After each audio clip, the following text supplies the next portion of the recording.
This is problem 14-47E, and it's on page 757. Atmospheric air at a pressure of 1 atmosphere and dry bulb temperature of 90 degrees Fahrenheit has a dew point temperature of 75 degrees Fahrenheit. Using the psychrometric chart, determine A, the relative humidity, B, the humidity ratio, C, the enthalpy, D, the wet bulb temperature, and E, the water vapor pressure. All right, so they've given us a simple problem because all we really have to do is use the psychrometric chart. What do we know? Well, we know that the dry bulb temperature, or what we usually just call the temperature, is 90 degrees Fahrenheit. And we know that the dew point temperature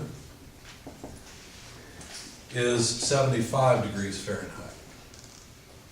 By the way, how could you figure out the dew point temperature if you just needed an instrument to measure it? What could you do?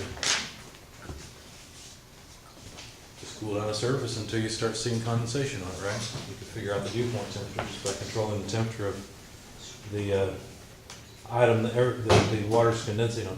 Okay, so the first thing is, well, just everything basically that we can get from the psychrometric chart.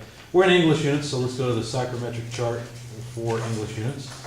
Notice that it's for 1 atmosphere of pressure. Let's see, this would be metric. Let's find English. So the back of the second appendix, yep, here we go, page 997. So this is the page that has the psychrometric chart for 1 atmosphere, in other words, sea level. Now they told us that the temperature is 90 degrees Fahrenheit. That locates us on the x-axis. And then the dew point temperature, where's the dew point temperature? How do we figure that out?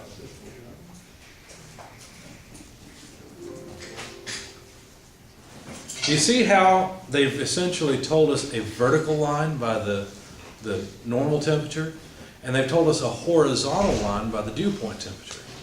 See that? So wherever that vertical and horizontal line intersect, that's the state of the air. Okay? So I'm going to hold this up for the sake of the camera, but if you guys will follow along in the class right now. So what we do is go on the x-axis to 90 degrees, which is right there. And that tells us what vertical line we're on. And then all we have to do is locate the dew point temperature of 75 degrees. Now I struggle to read these off sometime. Let me get my bearings here. They've got 70, no, those are lines of constant, I always have to figure this out. Here we go. It's at the end of the dotted lines. That's what I'm looking at. So I'm looking at the saturation line, okay, and I'm looking at the dotted lines to determine where 75 degrees is located. So here it is. There's 75 degrees right here. Now you notice that the horizontal line for 75 degrees and the vertical line for 90 degrees aren't just meeting at the dew point, right? They're not meeting at the saturation line. So what we have to do is basically draw a line at the 90 degree temperature and intersect it with the 75 degree temperature. Now be careful. Don't try to use the dotted lines and go down and intersect a dotted line with a vertical line. You need a horizontal and vertical line. Does that make sense to everybody? Okay, so if we intersect those two, let's find out the state of the system. All right, let's see. It looks like 75 degrees is going to end up being just under the line for an absolute humidity of 0.019. Does everybody see that? What did I do there? Well, I looked at 75 degrees. I see where that dotted line hits the saturation line. And I went over horizontally to the absolute humidity axis and noticed that I was just below 0.019, which is not marked, but 0.018 and 0.02 are marked. Okay? So they didn't ask us for it, but the absolute humidity is about 0.018, I don't know, 6. That makes sense? It's below 0.019, that's my, probably not my best estimate. Maybe 7 or 8. What do you think? Make sense? You see where I'm getting the number, right?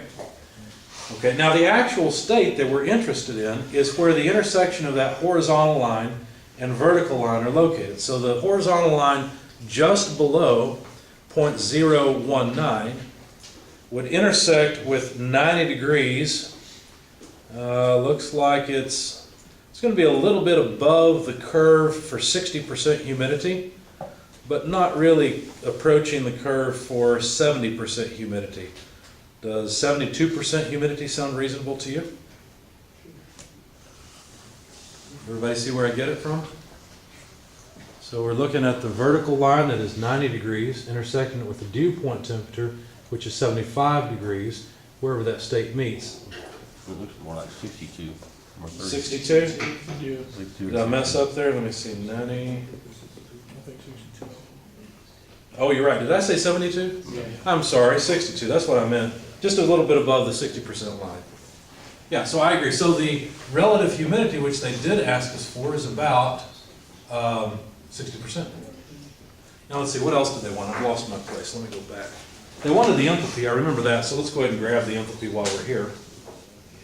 How do you get the enthalpy? Let me make a quick sketch over here because I'm not sure how well this is working for the video camera. So this is the rough shape of the psychrometric chart. Here's the saturation line. We had a 90-degree temperature here, and we had a line like this that was for 75 degrees, didn't we? Yeah, we didn't have to interpolate that. So the dew point temperature over here is 75 degrees, and then I said, well, the line we're really interested in is that horizontal line, where it intersects with the 90-degree line. That's the state. Okay, and so we just read off that it was about 62% relative humidity at that state, right? Because there were curves like this for relative humidity. It was more than 60%, but quite a bit below the 70%. I can't draw it very well. I tried to find the 60%, but I couldn't get that one. You couldn't get it? No. You see how the lines for constant relative humidity basically do this? Yeah. Okay, that's a better line. If you look, this line's labeled 60% and the line above is labeled 70%. You see those two lines? Well, the point, the intersection point for the dew point temperature of 75 and dry bulb temperature of 90 intersect a little bit above the 60-degree or 60% relative humidity line. What may help is just to take a pencil and make a small mark at that intersection, and then that'll help you stay located. And then you could, because it's kind of hard to keep your place over here and go down here and read off the numbers. But the 90 degrees up there, right? It's not. 90 degrees down here, so it's a vertical line. Okay. You're looking at 90 that is a line Yeah. over here, right? Yeah. That's not lines of constant dry bulb temperature. Okay. Okay. Those are wet bulb temperature. The dry bulb temperatures are all on the x-axis. That's a great question. Anybody else? Anything else? Well, how do you suppose we're going to read off the enthalpy? Off the chart, okay. Well, here's what you have to do. If we're actually at this state, then lines of constant enthalpy run this way, and we've got to go up and read it off that way. You see? So those dark lines, let's see, there's 60, 55, 50, 45, and where's my point again? Right below 80. Yeah, right below the 80 number, but beyond the line there. Now the wet bulb temperature lines run almost exactly parallel to the enthalpy lines, and so it looks to me like the enthalpy is maybe a little more than 42 BTUs per pound of dry air. You guys see how I got that? 42 and a half? Okay, we'll be copied. So enthalpy of about 42 and a half BTUs per pound mass of dry air.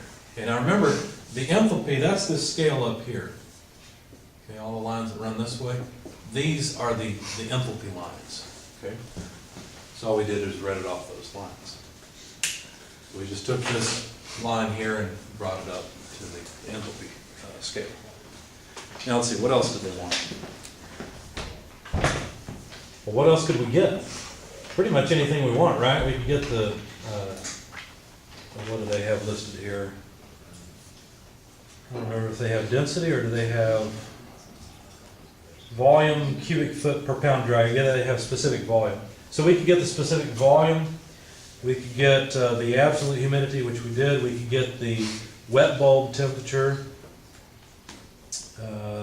or the saturation temperature, whatever we want, we can get it. Let me see what else they asked for. I think they had one wrinkle in the problem. Web bulb. Sorry? Yeah, web bulb temperature is one. Yeah, that is next. They asked for the relative humidity. They actually did ask for the humidity ratio. That's the absolute humidity. The enthalpy, we got the wet bulb temperature and the water vapor pressure. The water vapor pressure was the wrinkle. So the wet bulb temperature, all you've got to do is read off the dotted line. So which dotted line are we on here? Let's see. Looks like we're pretty much halfway between two dotted lines. Do you guys see that? Do you agree with that statement? Maybe a little closer to the upper dotted line. Let's see, so if that's 80, each line is 1 degree. So it looks like we're at a little bit below 79, maybe 78.6 or so. Mine looks like it runs right through it. Runs right through it? Yeah. Well, you're too high. You need to be a little lower. Because remember, our absolute enthalpy, or our absolute humidity is a little less than 0.019. Yeah, okay. Yeah, I agree with you. That's fine. There's a lot of room for interpretation here. So we'll split it and just call it 79. Sound all right? So wet bulb temperature is about 79 degrees Fahrenheit. Okay. The last thing they wanted was the water vapor pressure. How would we get the water vapor pressure? What does that mean? Isn't that just the partial pressure of the water vapor? So we want the partial pressure of the water vapor. How do we do that?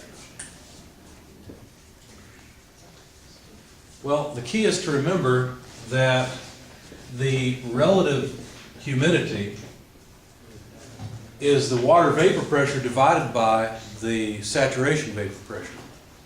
How do we determine the saturation vapor pressure? Well, I'm sorry? Well, it's based on the temperature, right?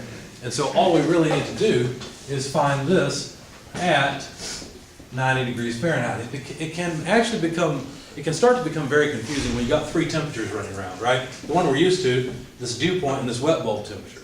There are three temperatures to deal with here. Now they're related to each other, but still, when you go and you start looking for something like the saturation pressure, you might think, well, wait a second, which temperature should I use? Well, the key is to remember we're talking about air that's at 90 degrees. Okay, the more water that's in the air, what that does is that changes these two. But the temperature is still 90 degrees. Okay, unless we add or remove energy from the air, the temperature is going to stay at 90 degrees. Or we could do that by adding or removing water. But anyway, so we really want the saturation pressure at 90 degrees. So go to the saturation tables, if you would. And by the way, what we'll do, of course, is just rearrange this and say this would be whatever percentage of the saturation pressure we find. That's really what the relative humidity gives you as a percentage. We already know that that percentage is, what did we say, 62%, so 0.62. But now we just need the saturation pressure of water vapor at 90 degrees Fahrenheit.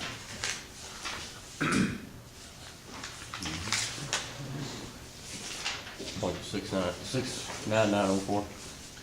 0.69904, Yes. and that would be PSI. Okay. Make sense? So take 62% of that number and let's see what we get. 0.4334. 0.4334, thank you. It's a little less than half of PSIA. So what's providing, well, first of all, what is the total pressure?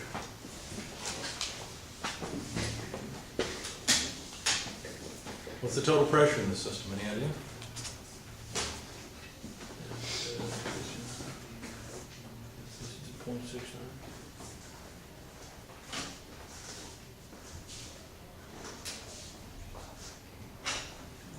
Well, remember we said we're at 1 atmosphere, right? So what's the total pressure? 14.7, right? There we go. So 14.7 PSA. Is the water vapor giving us most of the pressure or not? It's giving us 0.4 or so out of that 14.7. So most of the pressure is coming from the air, as would be expected, right? I mean, this relative humidity is not very high. There's not a whole lot of water vapor in the air. That's what this says. It's how much water vapor there is.